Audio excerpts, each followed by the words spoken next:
Hello and welcome to the 11th edition of the Meyer Musics. Today is December 6th, 2015. In management, I'd like to start off with Olson's mission statement: to create a unique and dynamic learning environment that encourages students to be lifelong learners through excellence, cultural and learning diversity, partnerships, and community involvement. If you look at this, think about the part that resonates with you. For me personally, it's the part about lifelong learners. There'll be no staff meeting this week. In its place, please take time to help wrap for the gift giving program. That will start at 8 o'clock in the Media Center. Building leadership team will meet at 8 o'clock in my office. This week is PLC sit-ins. It's Wednesday during grade level preps. Jenny and I will sit in there and watch and observe and get an insight of what you're doing with your teams, all the great work.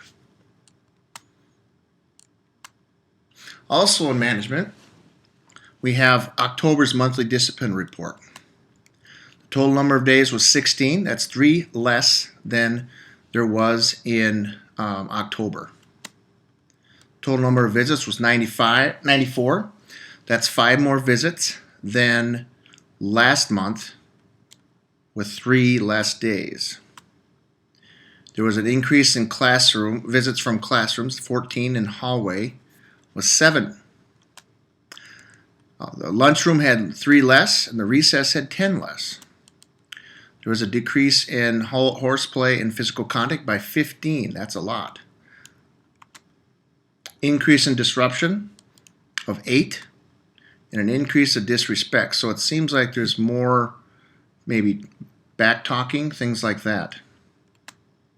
And then I know the 4th grade is a tough group, but they had an increase of 14 quiet room visits this month. You recognize this lady? For those of you who don't, that's Gail Reyna, and Gail's retiring this week, right before break. Her party is Wednesday after school, and it's in the Olson Middle School Media Center. We're told to bring spare water bottles or spare glasses. They're going to leave them on a table, and they're going to play it as Gail forgets her water bottle or her glasses. So it's going to be a joke on Gail. It's quite fitting for her.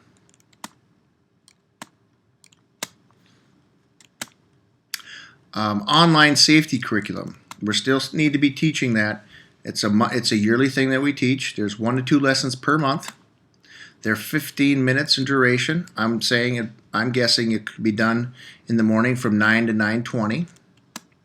And you can find it here. So if you click on Olson's website and you go to staff resources, scroll down to online safety lessons right above unpacking the standards.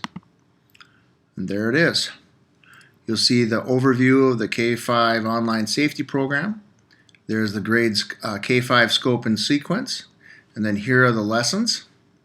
If I click on grade 2, these are the lessons that will be taught. You click on them right here, and there's bookmarks and articles. And then if you look at grade 2, again, you can look at the brochure.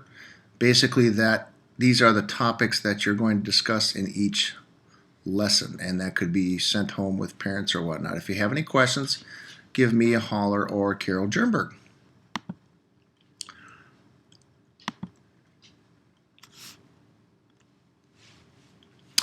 In instruction, I read an article. It's called Getting to the Why and How by Jason Brezel and Brett Gardner and Brittany Kane and Alana Horn in Educational Leadership, November 2015, Volume 7, Number 3.